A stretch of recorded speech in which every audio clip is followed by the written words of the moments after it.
পর্বটা একটু রোমান্টিক, পড়তে না চাইলে স্কিপ করতে পারেন। ফিজা আবরাজের থেকে ছাড়া পেয়ে জোরে জোরে শ্বাস টানে। আবরাজ বউয়ের মুখের দিকে তাকিয়ে আছে। ফিজা আজ যেন একটু বেশি বেসামাল হয়েছে। নিজের অনুভূতিরা ডানা ঝাপটাচ্ছে মনের মধ্যে। ওষ্ঠপুটে হাত ছুঁয়ে মাথা তুলে সামনে তাকালো। আবরাজ ঘোরলাগা দৃষ্টিতে তাকিয়ে বউয়ের লজ্জায় মিয়ে থাকা মুখের দিকে। ঠোঁটের লিপস্টিক এবড়ো হয়ে চারদিকে। ফিজা হাতের উল্টো পিঠে সেগুলো মুছে নিচ্ছে। আবরাজ বউয়ের কাণ্ড দেখে দমফাটা হাসি পেল।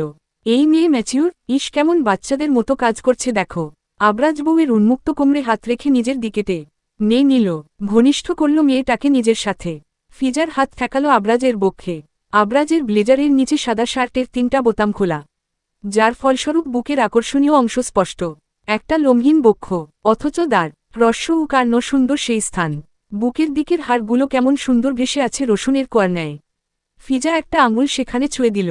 বলল, আপনি জানেন যাদের বুকে পশম থাকে না তাদের মায়াদয়াও থাকে না। আবরাজ ভ্রু কুচকে জিজ্ঞেস করল, কে বলে তোমায়? মুরব্বিদের কথা। আবরাজ পাত্তা দিল না, বউয়ের আপাদমস্তক দৃষ্টি বুলিয়ে দেখে। কি চমৎকার সুদর্শনা এই রমণী। আবরাজ খান কিভাবে এত সুন্দরী বউকে ছেড়েছিল এত বছর। ইস আফসোস হচ্ছে এখন। এত বছরের ঘাটতি কত দিনে পোষাবে। বাসরটা দ্রুত সারতে হবে। আবরাজ বউয়ের ঘাড়ে মুখ গুজে ফিসফিস করে বলল, ঠান্ডা প্রচুর। ঠান্ডা তো হবেই, বাহিরে তুষারপাত হচ্ছে। আর এদিকে মেয়েটা সুদ হ্রস্ব উকার একটা শাড়ি পরে। যদিও বাড়ির ভেতরে তেমন একটা ঠান্ডা লাগে না, হিটার রয়েছে রুমে। বউকে ঝুঁকে কোলে তুলে পাশের সোফায় রাখল আবরাজ। চারদিকে কাচের দেয়াল, বাহিরে তুষারপাত হচ্ছে। কি সুন্দর মণিমুগ্ধকর সেই দৃশ্য। সমগ্র শরীর উষ্ণতা, শীতের মাঝেও গরমে শ্বাস ভারী হয়ে উঠছে দুজনের। অসহ্য ছোঁয়ায় কবজা করে ফেলে আবরাজ মেয়েটাকে। ফিজার রুহু অবধি কাঁপে। একে অপরের উষ্ণ আলিঙ্গনে আবদ্ধ বন্দী।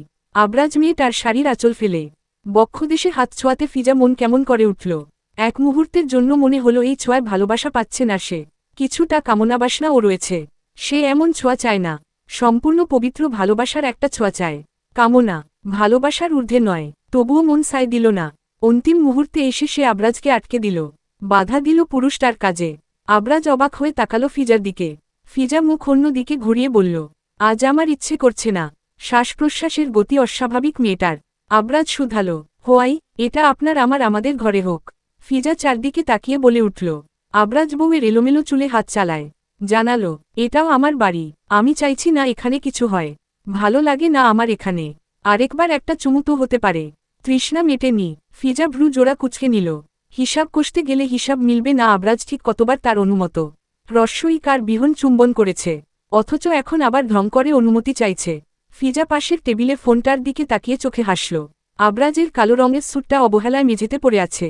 শার্টের বোতাম অর্ধেকের চেয়ে বেশি খোলা। ফিজ আকার আবরাজের কলার টেনে ধরল। আবরাজ একটু অপেক্ষা না করে বউয়ের ওষ্ঠদয় আবার আঁকড়ে ধরল। সময় নিয়ে লম্বা এক অধর চুম্বনে লিপ্ত হয়ে রইল। কত সময় কাটল। ফিজা ছুটাছুটি করতে আবরাজ বউকে ছাড়ল। নিজের ঠোঁটের কোনায় আঙুল ছুঁয়ে বলে উঠল, ফাস্ট ব্যাক করছি বাংলাদেশ। বাসরের জন্য রেডি হও সুগন্ধি ফুল। আবরাজ রুমে চলে যায়। ফিজা শোয়া থেকে উঠে বসল। এলোমেলো শাড়ি ঠিকঠাক করে নিল। এরপর বসা অবস্থায় থেকে ফোনটা হাতে নিল। সাইড বাটন চাপতে স্ক্রিনে ভেসে উঠল কেউ একজন কলে রয়েছে। ফিজা বাঁকা হেসে বলে উঠল, প্রমাণ নিশ্চয়ই পেয়েছ। আই হোপ এখনও একজন বিবাহিত পুরুষের পেছনে পড়ে থাকবে না। ওপাশের ব্যক্তির জবাব এর হসন্তোষা না করে ফিজা লাইন কেটে দিয়ে গুনগুন করতে করতে রুমে চলে গেল। Dash dash dash dash dash dash dash dash. Fatiha ঘুমিয়েছিল। সাব্বির এসে বউয়ের পাশে কাত হয়ে শুয়ে পড়ল। ফাতিহার সাথে সাথে তন্দ্রা ছুটে গেল। চোখ মেলে সাব্বিরকে নিজের পাশে দেখে থমথমে খেল কিছুটা।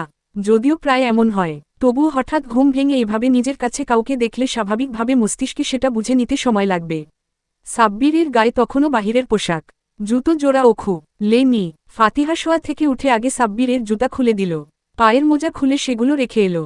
সাব্বির ততক্ষণে শোয়া থেকে উঠে বসেছে। ফাতিহা জিজ্ঞেস করল, খাবার খেয়েছি। তুমি খেয়েছ? হু, ফ্রেশ হয়ে আসুন, ঠান্ডা। সাব্বির নিস্তেজ গলায় বলল। ফাতিহা সাথে সাথে বলে উঠল, সারাদিন বাহিরে ছিলেন। এরপর ঠেলেঠুলে ওয়াশরুম পাঠালো সাব্বিরকে। সাব্বির ফ্রেশ হয়ে এলো মিনিট 5-এর মধ্যে। বেরিয়ে এসে ফাতিহার পাশে বসল। ফাতিহা বলল, আপু ভাইয়ার জন্য সারপ্রাইজ প্ল্যান করেছে আজ। সুন্দর করে সাজিয়েছে সবকিছু। জানি আমি। ফাতিহা মুখ ভোতা করে নিল। বাসি খবর দিয়েছে সে। সাব্বির ব্যাপারটা বুঝতে পেরে হেসে দিল। ফাতিহা মুখ ভেঙচি কেটে শুয়ে পড়ল। সাব্বির হাসতে হাসতে নিজেও শুয়ে জড়িয়ে ধরল বউকে। সেদিন রাতের পর আজ 3 দিন আবরাজ বাড়ি ফিরে না। ফিজা চিন্তায় অস্থির। সাব্বির সব দিক সামলাচ্ছে। ফিজা বারবার করে জিজ্ঞেস করেও কিছু বলছে না সাব্বির। এদিকে আবরাজের গোপন অ্যাসিস্ট্যান্ট জনের সাথেও কন্ট্রাক্ট করতে পারছে না ফিজা। চিন্তায় অস্থির মেয়েটা। রাত হলো, ঘুম হয় না। ছটফট করে রাত কাটে। মনটা বড্ড আবরাজ খান করে। একটু দেখতে ইচ্ছে করে, খেতে পারছে না ঠিকঠাক। এই যে রাতের খাবার এখনো রাখা টেবিলে। ফিজার আচমকাই কান্না পায়।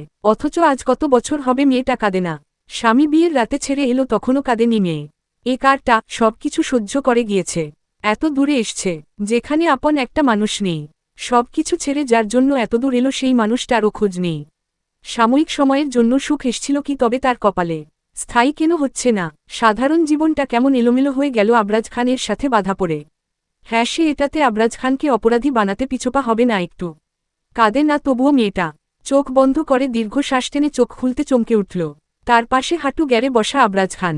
ফিজা নিজের মনের ভুল ভেবে চোখ বন্ধ করে নিল। কিন্তু না, নিজের গালে শীতল হাতের স্পর্শে মেয়েটা শিওর হল স্বয়ং আবরাজ খান তার সামনে বসা। সাথে সাথে শোয়া থেকে উঠে বসল রস্যই কারজা। ঝট করে গলা জড়িয়ে ধরল আবরাজের। আবরাজ নিজেও মেয়েটার কোমর জড়িয়ে ধরে বসা ছেড়ে উঠে দাঁড়াল। ফিজা পা দিয়ে কোমর পেঁচিয়ে নিল আবরাজের। আবরাজ বউয়ের পাগলামিতে হাসল। মেয়েটা তার জন্য অস্থির হচ্ছিল। তা করছিল।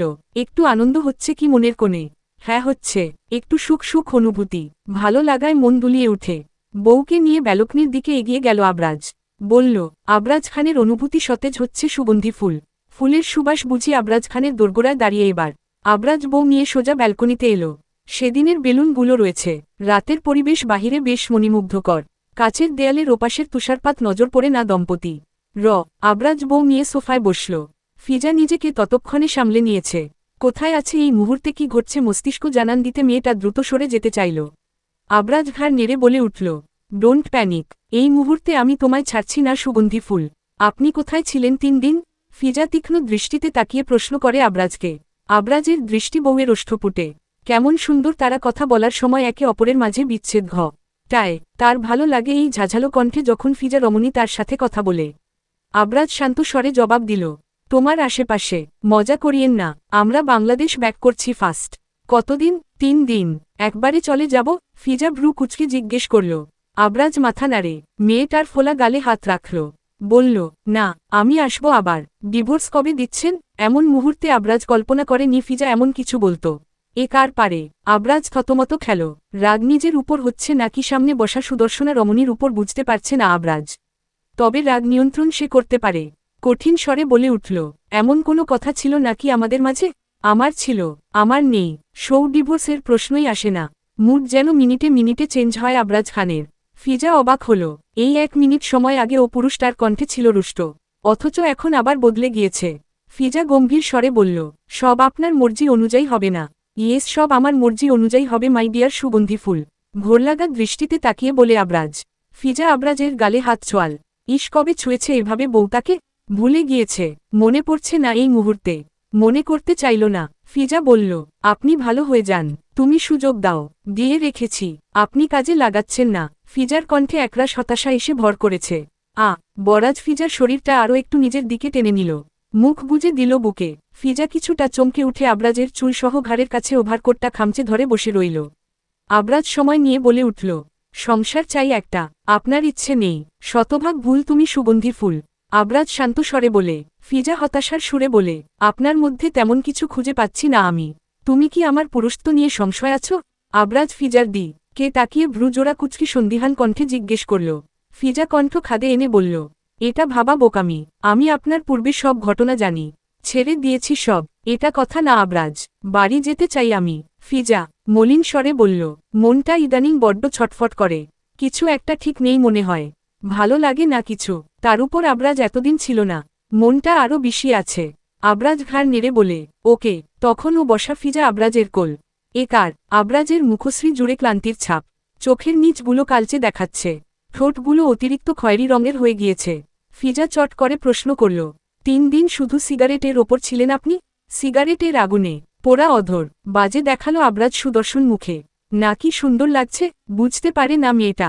আবরাজ নিজের ঠোঁট কামড়ে ধরে জিজ্ঞেস করল, কে বলে তোমায়? আপনার ওষ্ঠদয় মিথ্যা বলে? তুমি ছিলে না এতদিন। বলতে বলতে আবরাজ নিজের হাত চালায় বউয়ের ঘাড়ে। ঝট করে মেয়েটার মুখ এগিয়ে এনে ঠোঁটে চুমু খায় আলতো করে। পরপর কয়েকবার। এতদিনের তৃষ্ণা মেটে না। দীর্ঘ একটা অধর চুম্বন আবরাজ খানকে শান্ত করতে পারে না।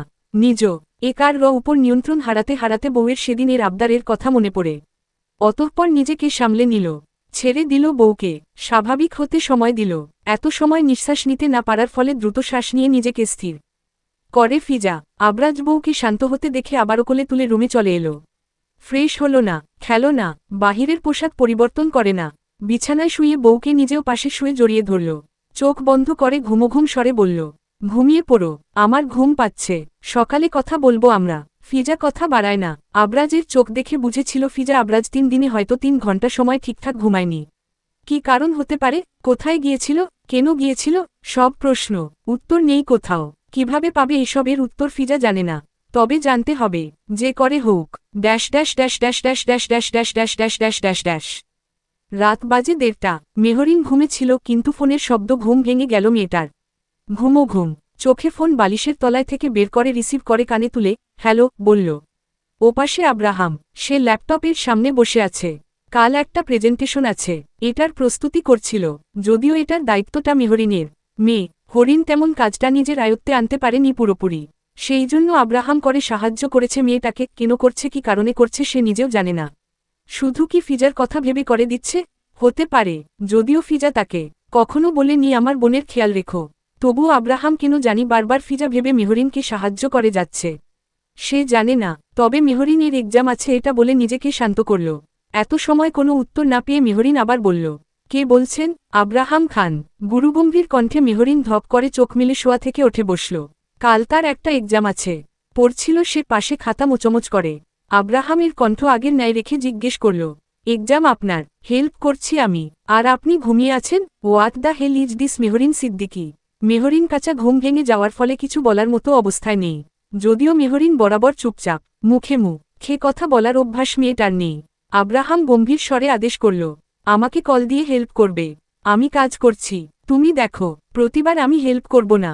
মেহরিন কিছু বলার আগে কল কেটে দিল আব্রাহাম। পরপর ভিডিও কল দিল। মেহরিন গায়ে ওড়না জড়িয়ে নিল। মাথায় ভালো করে ঘোমটা টেনে কল রিসিভ করল। এমনিতেই মেহরিন নাদুসনুদুস। ঘুম থেকে উঠার ফলে গাল আরও নাদুসনুদুস দেখাচ্ছে। আব্রাহাম হয়তো কয়েক সেকেন্ডের জন্য ঘোরে চলে গিয়েছিল, তবে পরপর নিজেকে সামলে নিল। স্ক্রিন রেকর্ড অন করল। মেহরিন নিজেও ক্যামেরা অফ করে দিয়েছে ততক্ষণে। আব্রাহাম কাজ করতে করতে বুঝিয়ে দিতে লাগল। আর মেহরিন ঘুমে ঢুলতে ঢুলতে আব্রাহামের বকবকানি শুনতে লাগল। Dash dash dash dash dash. তুমি ঘুমিয়ে থাকলে আমার লোভ হয়। আমি কি তোমার জন্য লোভী হয়ে যাচ্ছি? সুগন্ধি ফুল। মাত্র ঘুম থেকে উঠেছে ফিজা আর হঠাৎ আবরাজের কথার সাথে সাথে ভ্রু কুঁচকে নিল। ফিজার মুড মোটামুটি ফুরফুরে আছে। কারণটা কি জানে না, তাই দুষ্টুমি করে বলল, আপনি লোভী, নারী লোভী। ফিজা কথাটা শেষ করার সঙ্গে সঙ্গে আবরাজ ঝট করে ফিজাকে নিজে ওপর তুলে নিল। ফিজা কিছুটা অপ্রস্তুত হয়ে আবরাজের শার্ট রিয়ে ধরে। গতকাল রাতে তো ফ্রেশ হয়নি আবরাজ। ফিজা আবরাজের উন্মুক্ত বুকের দিকে তাকিয়ে সেকেন্ড সময় ব্যবধানে আবরাজের মুখের দিকে তাকালো। আবরাজ ফিজার চোখের দিকে তাকিয়ে বলে উঠল, রং, নারী না শুধু তোমার জন্য লোভ হয়। আবরাজের কথায় গলল কি ফিজা? কে জানে। মাথা নিচু করে মুচকি হাসল মেয়েটা। তখন ফোন বাজল। আবরাজের ফোন। ফিজা যেহেতু আবরাজের ওপর ছিল সেক্ষেত্রে ফোনের স্ক্রিনে ফিজার দৃষ্টি আগে পড়ল। তথ্য, নাতমুখের আদল পরিবর্তন হলো মেয়েটার। চোয়াল শক্ত করে ফোনটা হাতে নিয়ে কল রিসিভ করল। যেহেতু জন কাছাকাছি রয়েছে ফোনটা ফিজা কানে না ধরে হাতে নিয়ে জনের মুখের সামনে রাখল। ওপাশ থেকে তৃণার কণ্ঠস্বর ভেসে এলো, সুইটহার্ট আই মিস ইউ। তুমি কখন আসবে আবার? আবরাজ বিরক্ত হল। ফিজা হতভম্ব হয়ে তাকিয়ে রইল আবরাজের মুখের দিকে। কাকে বিশ্বাস করা উচিত? আবরাজের বিরক্তিকর চেহারা বলে দিচ্ছে সে তৃণার কথায় বিরক্ত। আর তৃণা যা বলছে সে সব কি? ফিজা আবরাজ খানকে বিশ্বাস করল। রাগান্বিত স্বরে বলে উঠল, বেহা মেয়ে মানুষ, একদম উল্টো পাল্টা বলবে না। বলে কল কেটে দিল ফিজা। আবরাজ ফ্যালফ্যাল করে তাকিয়ে রইল ফিজার মুখের দিকে। অবিশ্বাস্য কণ্ঠে জানতে চাইল, তুমি বিশ্বাস করো আমায়? দামটা রাখবেন আমি আশাবাদী। আবরাজ ফিজাকে শক্ত করে জড়িয়ে ধরে গলায় মুখ গুজে দিল। সেখানে বৃষ্টির ন্যায় টুপটাপ চুমুতে ভরিয়ে দেয়। সে মেয়ে তার মায় আটকে যাচ্ছে। বাঁচার ইচ্ছে প্রবল হচ্ছে, তবে মনে সংশয় কিছু একটা নিয়ে থেকেই যায়।